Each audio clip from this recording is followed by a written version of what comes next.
Ja vaataja, aeg-ajalt tõuseb uskliku hulgas ikka arutelusid vaimulikust meelevallast.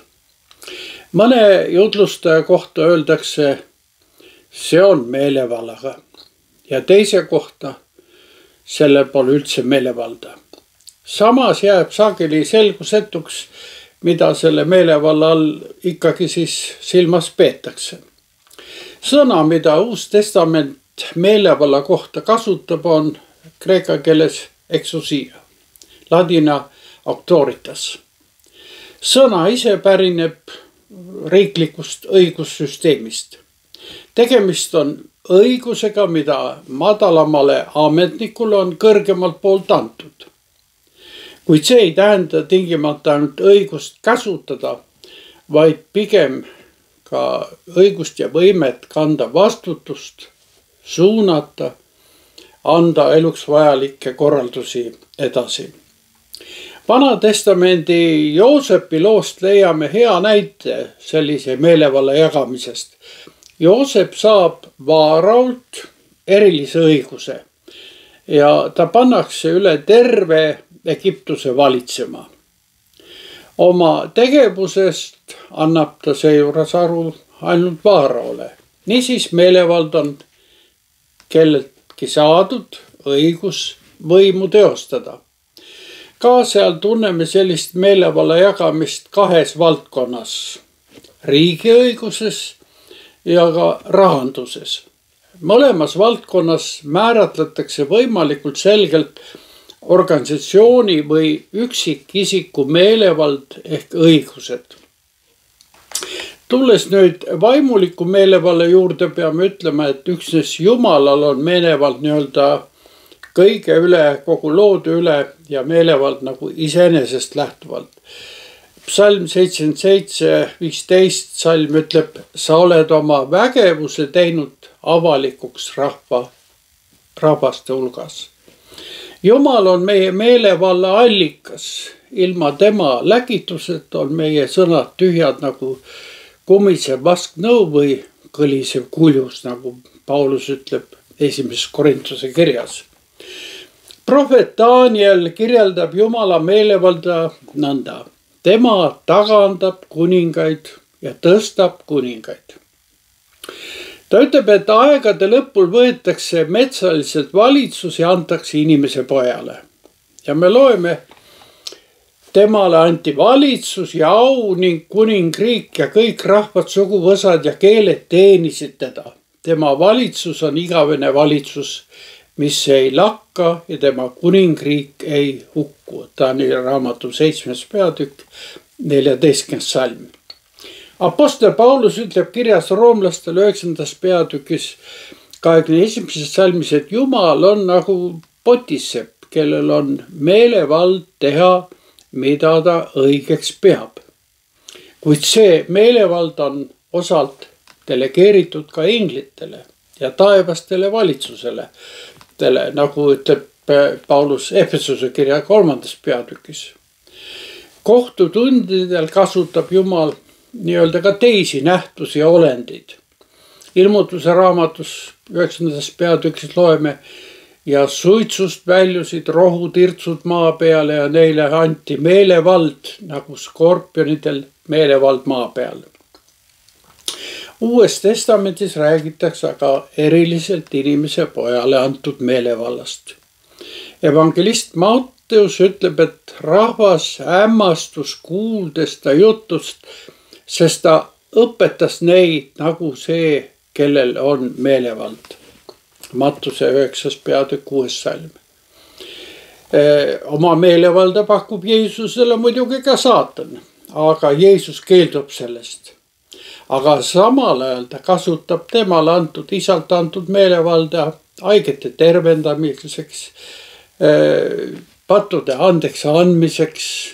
Evangelist Johannes ütleb, et Jumal on andnud talle ka meelevalla kohut pidada. Matteus lõpetab oma evangeeliumi sõnumiga, et Jeesusele on antud meelevald taevas ja ka maa peal.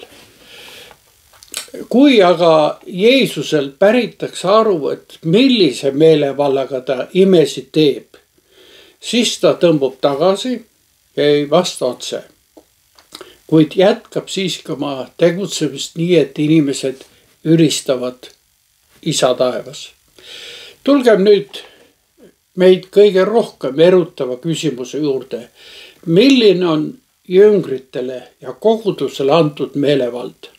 Evangelist Johannes ütleb kõigepealt, et kes Jeesust vastu võtsid, neile andis ta meelevalla saada Jumala lasteks.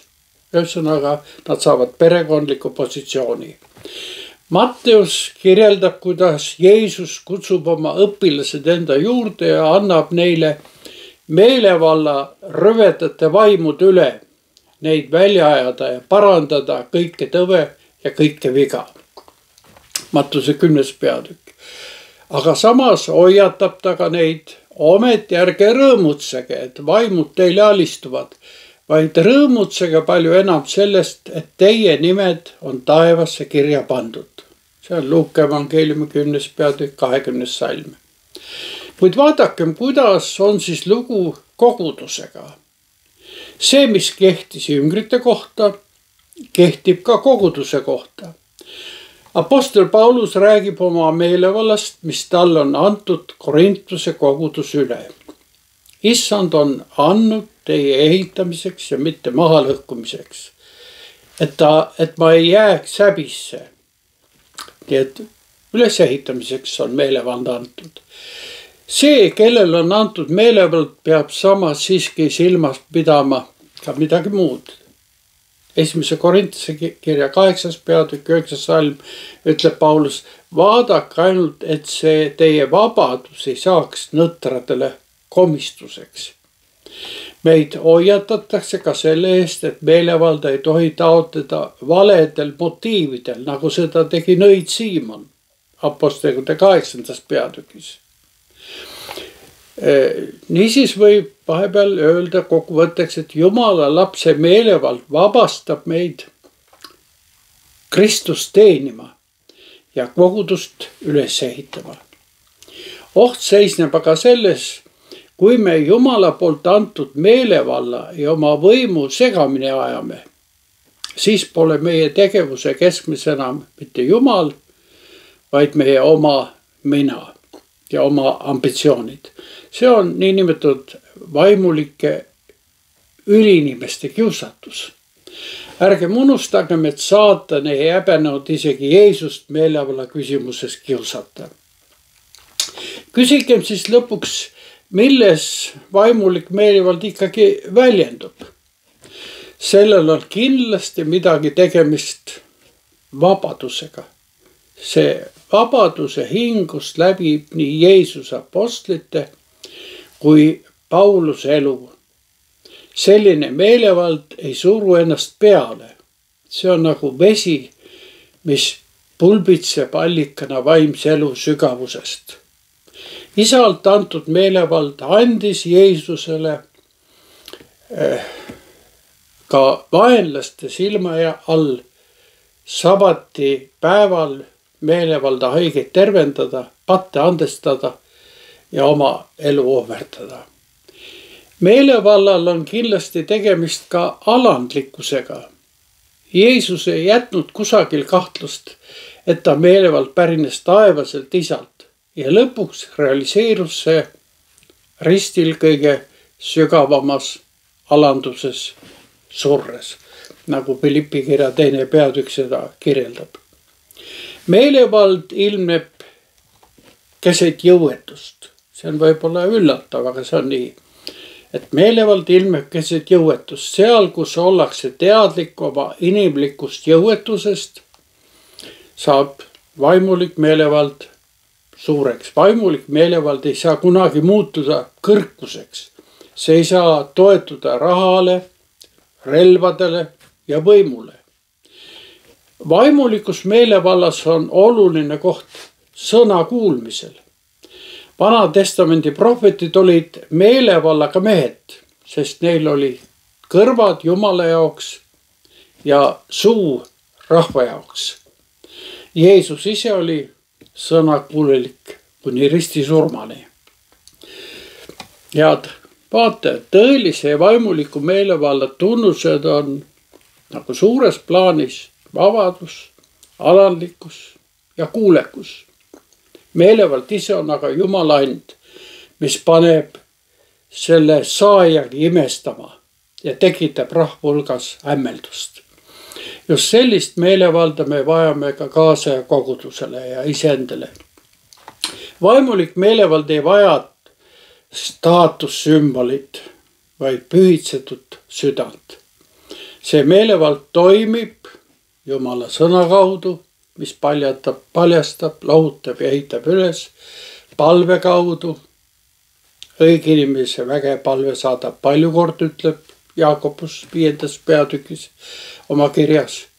Teenimise kaudu, andestuse kaudu, sest suurim meelevald on sellel, kes suudab oma vennale öelda, sinu patud on sulle andeks antud. Ja vaataja, vaimulik meelevald ei ole ainult pastorite ja jutlustajate pärusmaa. See on and ja üleskutse tervele Kristuse kogudusele. Kasutagem siis seda erilist andi kohtumiseni.